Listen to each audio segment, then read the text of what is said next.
La question est de savoir pourquoi les femmes vivent plus longtemps que les hommes, et ceci dans tous les pays du monde.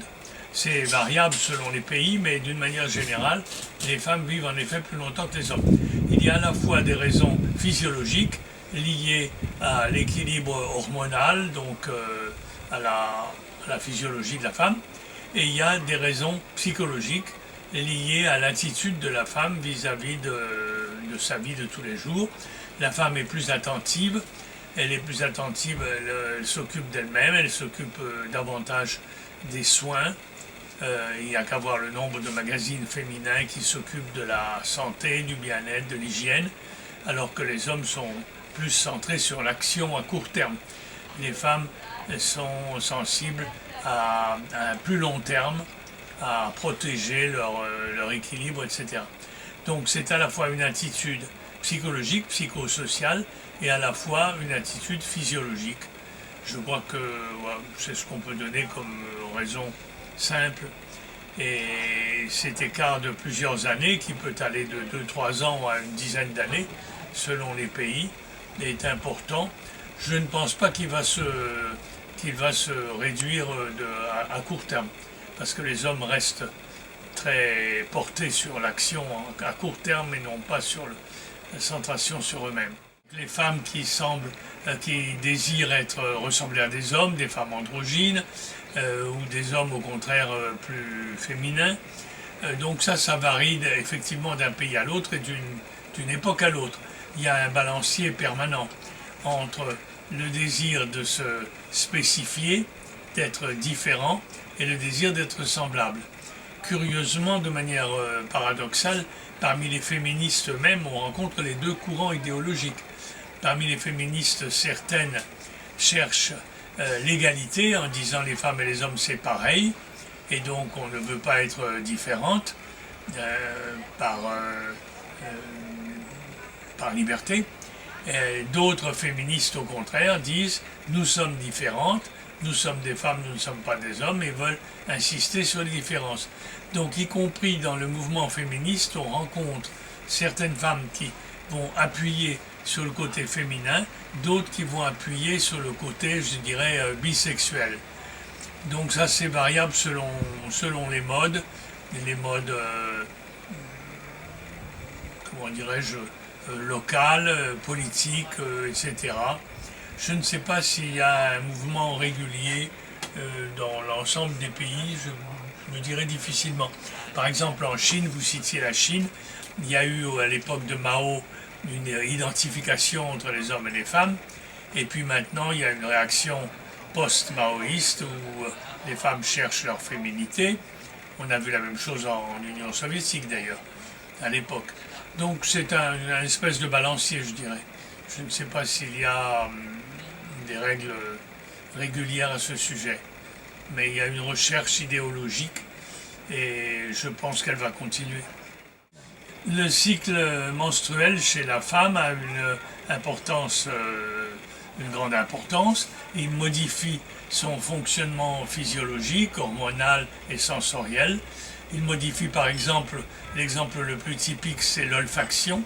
L'olfaction est multipliée jusqu'à 100 fois plus au milieu du cycle, à l'époque où la femme est donc fertile, parce que c'est ce qui va lui permettre de trouver un partenaire sexuel, etc. Donc elle est plus sensible à ce moment-là aux odeurs, que ce soit les odeurs de fleurs, que ce soit les odeurs de parfums, que ce soit les odeurs de différents médicaments ou aliments. Donc dans ce qui concerne la consommation, tout ce qui a une odeur, les savons aussi, les cosmétiques, tout ça va être acheté davantage à certaines périodes du cycle menstruel. Mais ça n'est pas valable uniquement pour l'olfaction, c'est valable aussi pour l'audition. L'audition est plus affinée aussi à certaines périodes du cycle. De même d'ailleurs le sens tactile, de même la vision est modifiée, elle est plus dans le détail, en largeur, en grand angle, à certaines périodes du cycle. L'ensemble de nos 5 sens sont variables selon la période du cycle. Et par conséquent, au niveau de la consommation, on pourrait en tenir compte, mais je ne vois pas trop comment, parce que les femmes ne sont pas au même point de leur cycle et donc au niveau de la publicité, on ne peut pas s'adresser à certaines femmes plutôt qu'à d'autres. Donc on peut le savoir, mais je ne vois pas très bien dans la pratique comment on peut l'exploiter sur le plan de la consommation. Donc les femmes, comme on le sait, ont un cerveau gauche qui fonctionne davantage que le cerveau droit, contrairement à ce que pensent beaucoup de gens. Le cerveau gauche qui est le cerveau verbal et le cerveau du détail, alors que l'homme a une vision plus globale du cerveau droit. Donc la femme est en effet portée à analyser dans le détail les différents critères, aussi bien l'achat d'une voiture que l'achat d'un appartement, que le choix d'un partenaire. Elle va analyser toutes sortes de critères dans le détail. Elle va les discuter davantage. Donc ça fait partie de cette analyse plus détaillée. Donc c'est le contraire de ce que beaucoup de gens pensent, qui pensent que les femmes ont le cerveau droit plus développé parce que le cerveau dit émotionnel, mais en réalité c'est le cerveau gauche qui est le cerveau des femmes et le cerveau droit est le cerveau masculin qui est géré par la testostérone. Donc le cerveau de l'action et de la décision rapide, alors que la femme va analyser davantage, discuter et analyser. Donc ça fait partie du fonctionnement neuronal différent des femmes et des hommes, dont il faut en effet tenir compte. Ça rend les femmes plus exigeantes notamment. Oui, les femmes sont plus exigeantes et elles entrent plus dans le détail. L'homme est plus global, il est plus décidé, plus dans l'action globale, alors que la femme est plus dans l'analyse du détail. Le fait que le cerveau droit soit plus développé chez les hommes, d'une manière statistique, évidemment ça varie d'une personne à l'autre, le cerveau droit c'est le cerveau émotionnel, le cerveau de l'émotion globale. Donc les hommes en réalité sont plus émotifs que les femmes, mais ils ne le montrent pas, ils ne l'expriment pas. Les femmes sont moins émotives, contrairement à ce que l'on imagine, mais elles expriment la moindre de leurs émotions. Donc les femmes passent leur temps à expliquer au téléphone ou à bavarder avec leurs copines sur leurs ressentis, sur le moindre émotion qu'elles ressentent vis-à-vis de telle ou telle chose, telle ou telle personne. Donc elles sont davantage dans le partage des émotions, alors que les hommes ressentent les émotions mais ne les expriment pas. Elles sont refoulées, ils sont plus silencieux. Et donc, la colère, la tristesse, la déception, tout ça existe chez les hommes, mais ça ne transparaît pas dans leur comportement. Donc il faut que les femmes soient vigilantes, en sachant que ce n'est pas parce que l'homme ne dit rien qu'il ne ressent rien. L'homme est donc plus émotif que la femme, mais il l'exprime moins. Quand je dis plus émotif, je ne dis pas plus sensible, car les organes des sens, eux, sont plus développés chez la femme que chez l'homme. Les organes des sens, l'ouïe, la vue, l'olfaction, sont plus développés chez la femme que chez l'homme. Mais il faut faire une différence entre les organes des sens, la sensibilité et l'émotivité. L'émotivité, c'est la colère, la tristesse, etc. Elles parlent beaucoup plus, elles partagent leurs sentiments, leurs impressions, leurs émotions, beaucoup plus que les hommes qui sont plus renfermés sur eux-mêmes. Donc au niveau du bouche à oreille, pour l'achat de produits, pour les films, pour les bouquins, pour les voyages, les femmes partagent toutes leurs impressions beaucoup plus que les hommes. Et donc tout ce qui est publicitaire va passer plus par les femmes que par les hommes. Voilà, les femmes ont tendance à bavarder, à partager beaucoup plus. Ça c'est clair. D'autre part, elles partagent davantage les mauvaises informations que les bonnes. Une mauvaise information est répétée en moyenne 11 fois, alors qu'une bonne information n'est répétée que 3 fois. Donc il faut, pour que quelque chose se répande, il faut qu'il y ait un élément un peu inhabituel qui sorte de l'ordinaire pour que ça soit répété. C'est tout un problème de publicité, essayer de surprendre. Oui, les femmes sont plus sensibles que l'homme à l'ensemble de l'ambiance, de l'environnement visuel, l'environnement auditif, olfactif, la musique. elles sont plus sensibles à tout ce qui est environnement, tout ce qui est sensoriel. Donc, la culture du shopping va davantage mobiliser les femmes par l'ensemble mobilisation de leurs sens. Alors que l'homme est davantage centré, une fois de plus, sur l'action, sur la prise de décision, sur une impression globale. Il ne va pas être aussi sensible à l'environnement. En ce qui concerne le divorce, on peut dire que les femmes, d'une manière générale, sont plutôt plus exigeantes que les hommes. Pour elles, la vie de famille, la vie aussi bien avec le partenaire qu'avec les enfants est davantage centrale. L'homme est plus partagé avec son travail, ses activités sociales, etc. Et donc il est peut-être un peu moins exigeant sur le détail de la vie de couple. Donc c'est souvent la femme qui demande le divorce plus souvent que l'homme. Elle est insatisfaite de l'ensemble des circonstances. Elle entre plus dans le détail, comme on l'a déjà dit tout à l'heure, et elle voudrait partager davantage son ressenti, ses émotions, et donc lorsqu'elle n'est pas satisfaite, elle demande le divorce. Et actuellement, ça s'est beaucoup évidemment répandu. Il y a un mariage sur deux qui aboutit à un divorce aujourd'hui, je pense, ce qui est quand même important. Souvent pour l'homme, le travail a été plus investi que pour la femme, pour diverses raisons bien connues. Donc si l'homme arrête de travailler d'une manière un peu brusque, qu'il n'a pas préparé sa retraite, il change de vie, il est un peu perdu, il faut qu'il se réinvestisse dans de nouvelles activités, et donc il y a un changement de vie assez important pour l'homme au moment de la retraite. Alors que pour la femme, le changement de la retraite est moins sensible, elle continue à s'occuper des affaires du ménage, de la famille, etc. Donc il y a moins de rupture à la retraite chez la femme que chez l'homme. Alors qu'est-ce que ça donne? Ça donne effectivement des dépressions parfois chez l'homme à la retraite. Il perd un certain intérêt social, il ne se sent pas utile, et s'il n'a pas réinvesti son activité dans quelque chose, eh bien il se laisse vivre, il ralentit, il se laisse mourir. Donc il faut que l'homme investisse pendant la retraite des activités qui le passionnent et des activités sociales qui font intervenir d'autres personnes. Voilà. Donc la femme est davantage centrée sur la vie sociale, la vie familiale, et donc elle est moins isolée à la retraite. Très clair. Et puis comme elle vit plus longtemps, il y a évidemment beaucoup plus de femmes seules que d'hommes seuls. Les œstrogènes agissent sur l'équilibre biochimique de la femme. Elles favorisent notamment, comme je l'ai évoqué tout à l'heure, certaines perceptions sensorielles, auditives, visuelles, olfactives, etc. Elles favorisent aussi à certains moments certaines formes de dépression.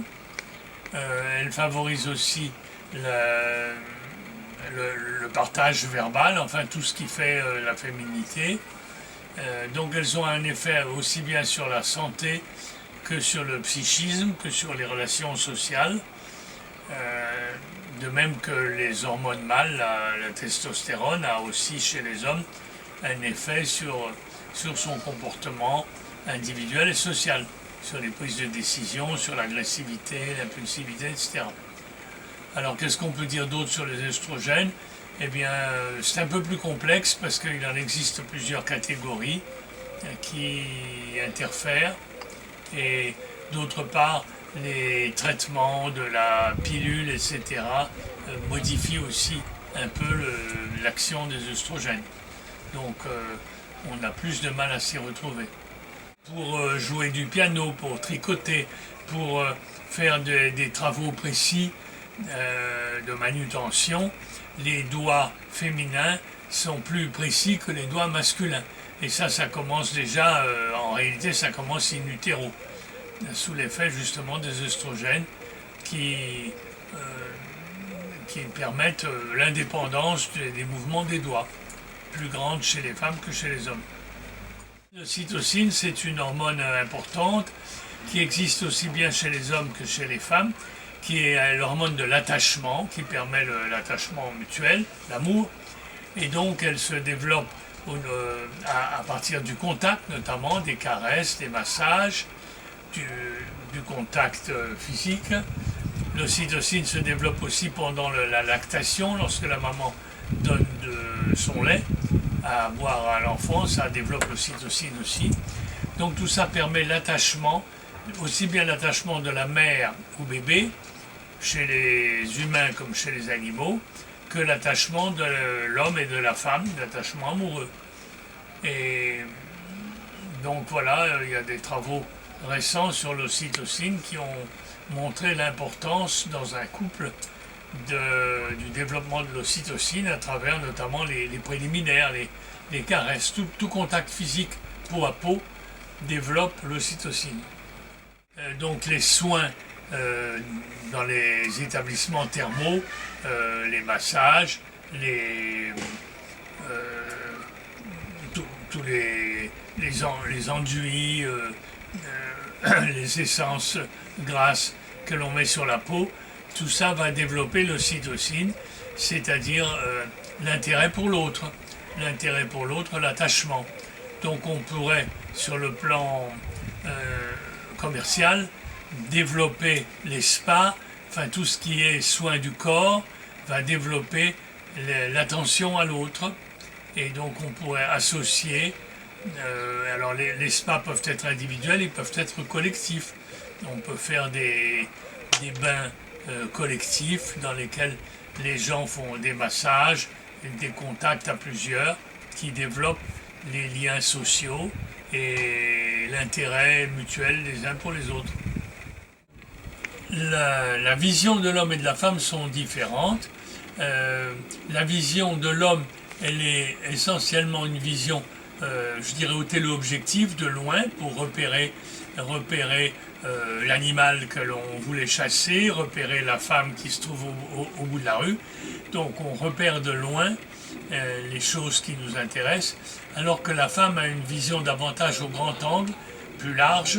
Par exemple, elle retrouve dans une penderie, elle va retrouver les vêtements, dans le frigo, elle va retrouver l'ensemble des aliments. Elle a une vision large, elle va repérer dans la pièce l'ensemble des enfants qui jouent, avoir un œil sur tout. Donc la vision est plus large, alors que la vision de l'homme, elle est plus pointue. Donc c'est le monde, en effet, on ne perçoit pas le monde de manière tout à fait semblable. C'est plus ou moins développé chez les uns ou chez les autres, naturellement, individuellement. La femme va essayer d'avoir une vue d'ensemble plus large pour voir tout ce qui se passe. De même, elle fonctionne en même temps avec l'ensemble de ses sens. C'est-à-dire qu'elle voit tout ce qui se passe, elle entend les différents sons. Tout ça, c'est pour surveiller la progéniture, les dangers, les animaux qui peuvent s'infiltrer dans l'appartement ou dans la grotte. Donc elle a une vision plus générale, plus globale des choses. Les femmes ont une vue d'ensemble de tout le monde, alors que l'homme va repérer quelqu'un qu'il connaît dans la foule. Il va pointer sur telle ou telle personne, alors que la femme va être plus sensible à l'ensemble des personnes présentes. Je pense qu'en Extrême-Orient, à Bangkok, en Thaïlande, la féminité est valorisée davantage, avec une connotation sexuelle, un peu d'intérêt. Même en Inde, à travers les vêtements, les grandes robes, les danses. Donc je dirais qu'en Extrême-Orient, ou au Moyen-Orient, enfin en Inde, et en Thaïlande, en Birmanie, je trouve les femmes très féminines, plus que dans les pays occidentaux. Mais bon, je crois que c'est une question de mode aussi, ça doit dépendre des périodes et des pays. Il y a eu de plus en plus de féminisation de l'homme qui s'est occupé des tâches ménagères, devant les revendications de leurs épouses généralement. Et donc l'homme s'est féminisé, la femme s'est virilisée. Donc il y a eu un peu un égalitarisme unisexe, on en revient un peu aussi. Et donc il y a un mouvement de balancier entre des différences manifestes entre les hommes et les femmes et des ressemblances. Donc je ne sais pas s'il y a un mouvement régulier, je pense qu'il y a un balancier dans les différents pays, en tout cas dans les pays occidentaux, dans les pays de la Méditerranée aussi.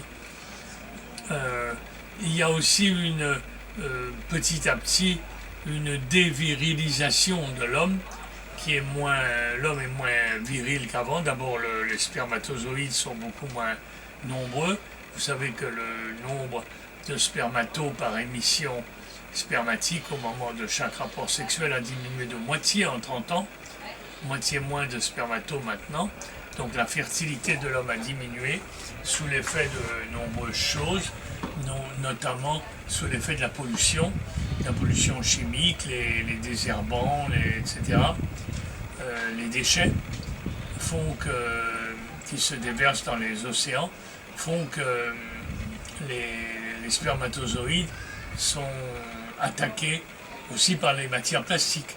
Donc aussi bien les matières plastiques que les matières chimiques développent les œstrogènes et attaquent les spermatozoïdes à un point qui devient préoccupant, puisque dans certaines races animales, et notamment certaines races de poissons, les mâles deviennent de moins en moins productifs.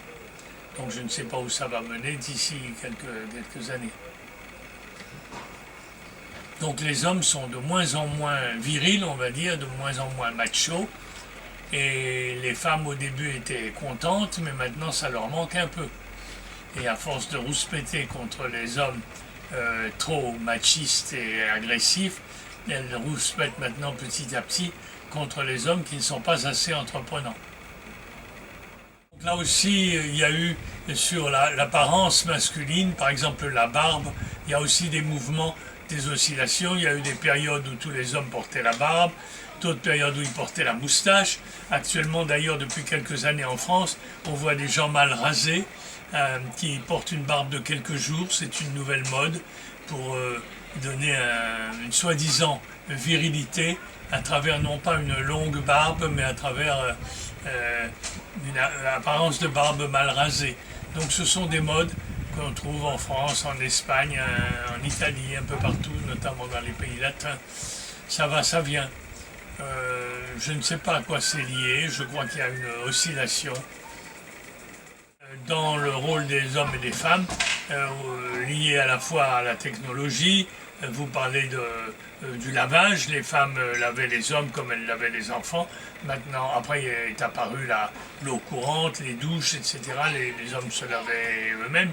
Donc il y a eu une évolution entre le rôle des femmes et des hommes en ce qui concerne notamment l'hygiène. La guerre de 14 a donné les fameux poilus, les fameux barbus, liés d'ailleurs à la testostérone. Pendant la période de guerre, les poils poussent davantage parce qu'il y a l'excitation, l'agressivité de la guerre fait pousser les poils. Alors, outre qu'ils n'ont pas le temps de se raser, ils ont plus de poils pendant la guerre. Donc ça donne davantage de barbus. Et puis, ça indique la virilité, le fait de se battre. Et puis après la guerre, on revient à des mœurs plus douces et donc on se rase. Donc il y a une oscillation qui est liée à des facteurs politiques, même littéraires. Mais je ne sais pas s'il y a un mouvement régulier. Je pense que c'est un mouvement d'oscillation. Il y a eu une protestation évidemment des femmes contre l'abus des hommes, contre les maltraitances. On voit maintenant toutes les protestations contre les maltraitances, les abus, les viols, etc. Et en même temps, il y a un petit retour de bâton, parce que maintenant, en Amérique, un homme ne peut plus faire la cour à une femme, il est tout de suite poursuivi pour harcèlement sexuel. Et donc les femmes se plaignent qu'on ne s'intéresse plus à elles. Donc il y a un va-et-vient entre le fait d'éviter le harcèlement et tout de même d'attirer l'attention des hommes. Donc là, il y a un mouvement, à mon avis, c'est un mouvement pendulaire. Il y a une réaction féministe contre l'abus de pouvoir des hommes, évidemment. Mais je vous dis, en même temps, il y a d'autres réactions qui sont en train de limiter ça, parce que si on va trop loin d'un côté, eh bien, les femmes vont perdre leur féminité. elles vont se trouver négligées. Donc il faut trouver un équilibre. C'est une recherche permanente. Les films que l'on fait maintenant in utero, avec l'implantation d'une caméra, d'une micro-caméra in utero, on apprend que les différents hommes-femmes se font in utero en grande partie. Par exemple, la prédisposition à être homosexuel, elle se fait in utero avant la naissance. On est homosexuel, on ne le devient pas après coup. C'est en fonction de l'équilibre hormonal in utero que se développe déjà le fœtus. On filme aussi les jumeaux. On s'aperçoit que les jumeaux, même les jumeaux univitellins, provenant de la même souche, de la même hérédité, sont un peu différents. Et l'un des deux jumeaux est dominant par rapport à l'autre. Et on voit déjà in utero un jumeau qui bouscule l'autre, qui prend le dessus et qui va rester pendant toute sa vie le jumeau dominant. Donc les films in utero montrent que la vie commence avant la vie, avant la naissance, et que pendant les 9 mois de grossesse, beaucoup de choses se déterminent, que l'on filme maintenant, que l'on connaît beaucoup mieux. Et toutes les recherches contemporaines montrent l'importance de cette période fœtale de 9 mois, pendant laquelle le cerveau se forme, le cerveau du futur bébé, et donc il est très important. L'hygiène mentale et l'hygiène physique de la mère enceinte est très importante. Éviter de fumer, éviter de boire, éviter toute drogue, éviter aussi les excès de toutes sortes, de colère, de tristesse, enfin toutes les émotions trop fortes qui ont une action directe sur le développement du cerveau de l'enfant. Donc je milite beaucoup pour une hygiène physique et mentale de la mère enceinte, qui permet un meilleur équilibre de l'enfant.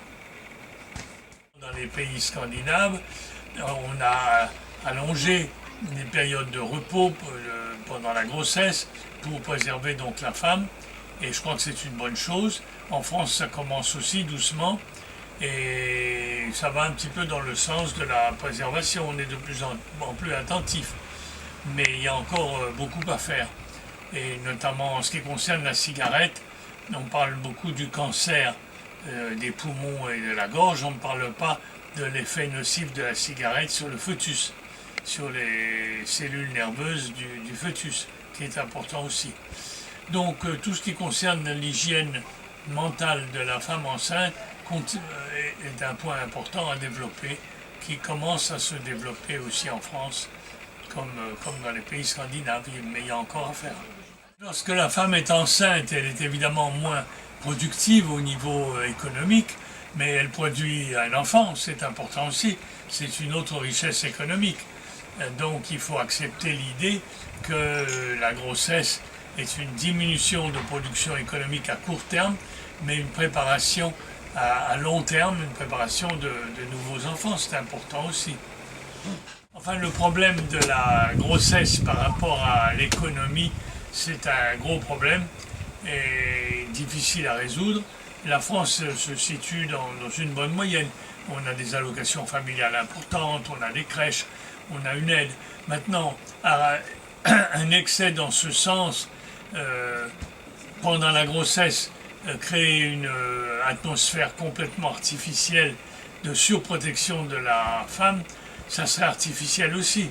Il faut quand même qu'elle continue à vivre une vie sociale normale avec des émotions moyennes. Donc il faut limiter les excès, mais il ne faut pas tout niveler. Ça ne serait sans doute pas bon non plus pour le fœtus et pour le bébé, qui doit aussi s'habituer à toutes sortes d'émotions moyennes, gérables.